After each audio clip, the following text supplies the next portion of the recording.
Coming up next, we're going to chat rugby league and catch up with a man who podcasts for the League By The Fireplace down under. That is Lobby, who joins us next up on TalkSport Extra Time. This is TalkSport Extra Time. I'm Russell Hargreaves here till 6 o'clock this morning. Delighted to say that Pedro joins us, presenter of the Australian Rugby League podcast League By The Fire. Pedro, great to have you on TalkSport Extra Time, my friend. How are you doing?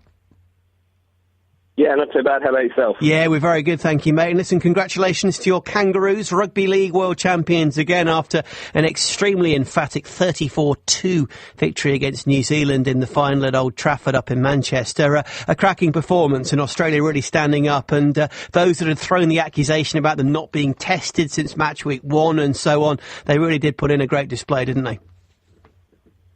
Well, that's right. I mean, it was really down to their defence. I mean, it's been talked about so much throughout the tournament. Just, no tries being scored against them since opening game. It's just, fantastic defensive effort by the team.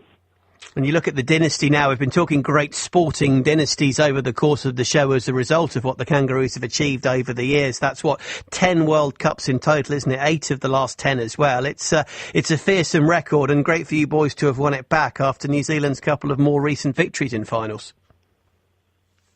Well, that's right, and I think definitely Billy Slater coming back from injury for the game showed, I think, how much, he himself wanted to get redemption for the clanger in the last World Cup. But, definitely he wanted to get redemption, and the team wanted the trophy back in the cabinet, back in Australia.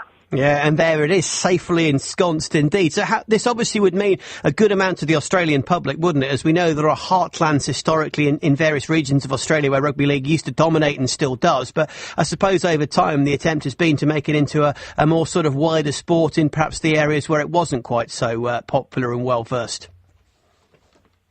Well, and I think the World Cup definitely has helped that.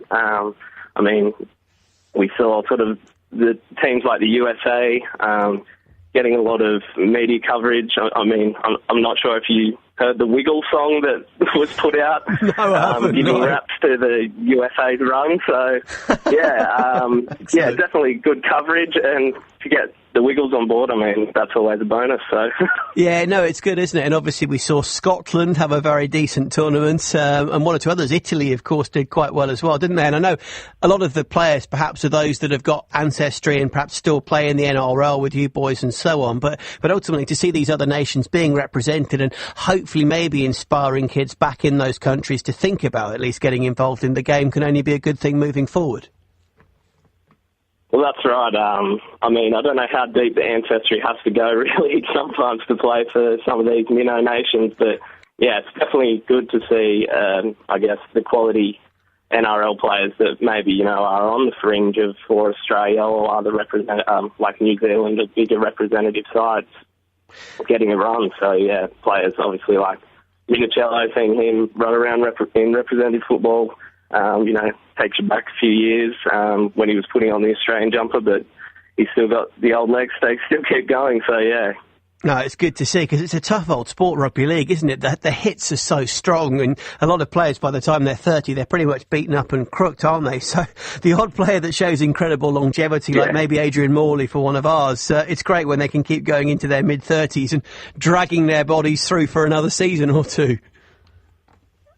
Yeah, well, we saw Menzies, I think he's just retired, and he's getting up now sort of, I don't know if it is around the 40-year mark. So, it's a testament to him to play for that long. But, yeah, it is a tough game. Very good if you can get a long career, especially being a forward. So, yeah. And there are obviously so many English players now who've gone down to your part of the world, to the NRL as well. Some last season, some coming for the season that lies ahead. A good thing, do you think, for the world game to have these kind of boys testing themselves on a world stage? There's a bit of a concern over here that our Super League, of course, is losing some of its most kind of positive champions and sort of brand leaders. But maybe for the good of the game, it's excellent for their own experience and their own development. Yeah, exactly. It's a bit flip side. We saw a few years ago a lot of Australian players going over to England because it was obviously better money, and we were losing a lot of talent. But now it seems, it's flipped on its head a bit. Now the money's a bit better over here, and yeah, definitely I guess, the test for these rugby league players over here is, I guess, the draw card. And, yeah, we saw this season the resurgence of the Burgess brothers. It was, very well publicised and got a lot of people through the gates to see, these four brothers playing for South Sydney Rabbitohs. So, yeah. Quite a story, that, isn't it? To have all four of them, and obviously three getting called up by England and not the other, which is all a little bit harsh on the fourth one that didn't make it. But how well are kind of these boys received? You just said there that they get extra people through the gate. Is there any slight feeling of resentment that maybe some of the Australian players feel that their places in squads and in starting 13s are under threat from these imports, or is it generally positive all the way across the board? Well, there would be, I think, resentment if they weren't so good. Like Sam Burgess and George and Tom have been playing very good football in the later season. So, I mean, definitely you can't really resent them when they're playing that well.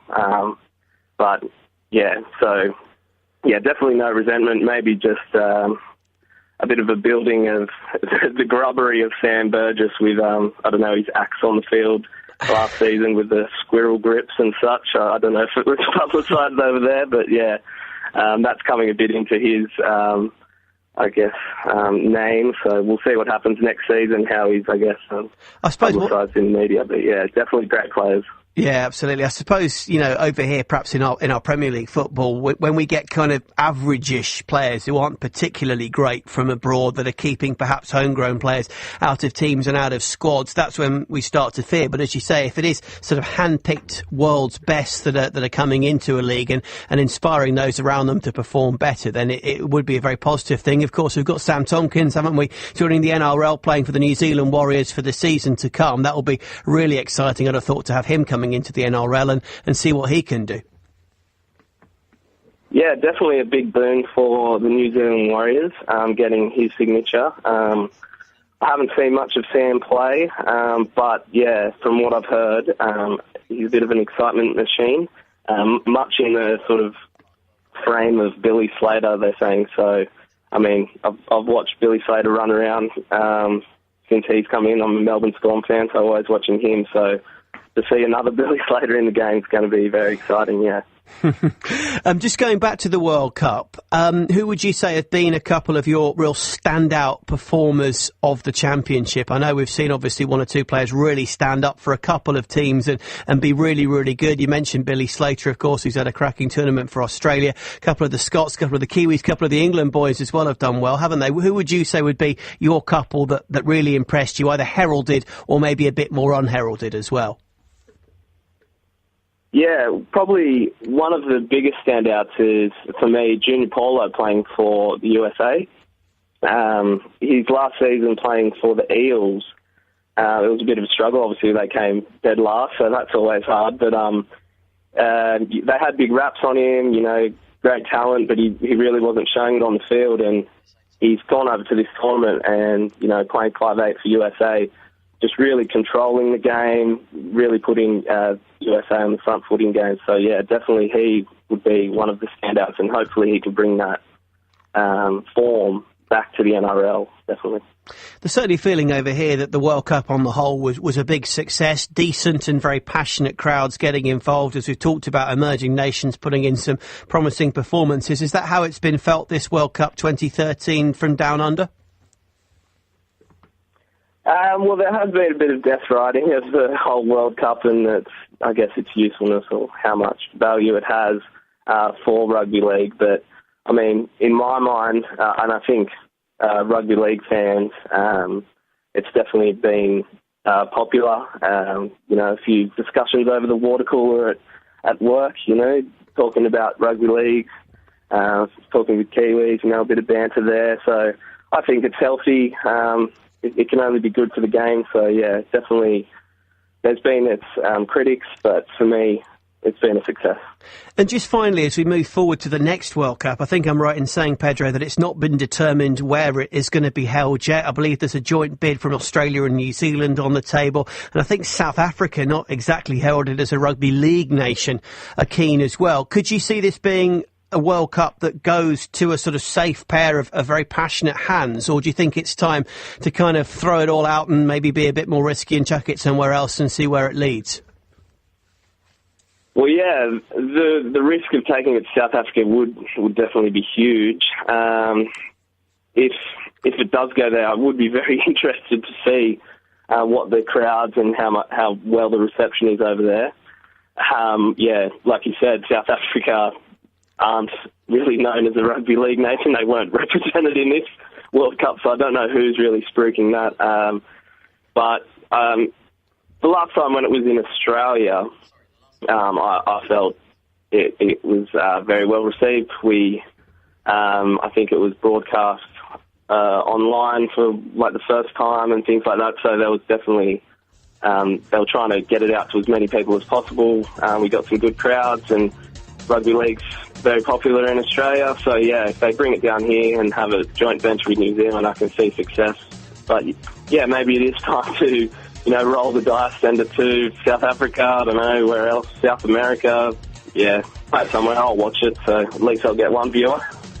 We shall see. Listen, fantastic stuff. I really appreciate you joining us. That is Pedro, presenter of League by the Fire podcast, leading Australian Rugby League podcast on the back of the Kangaroos, winning back the Rugby League World Cup in front of 74,468, a record for an international rugby league fixture. That game, of course, taking place up at Old Trafford. Our thanks to Pedro.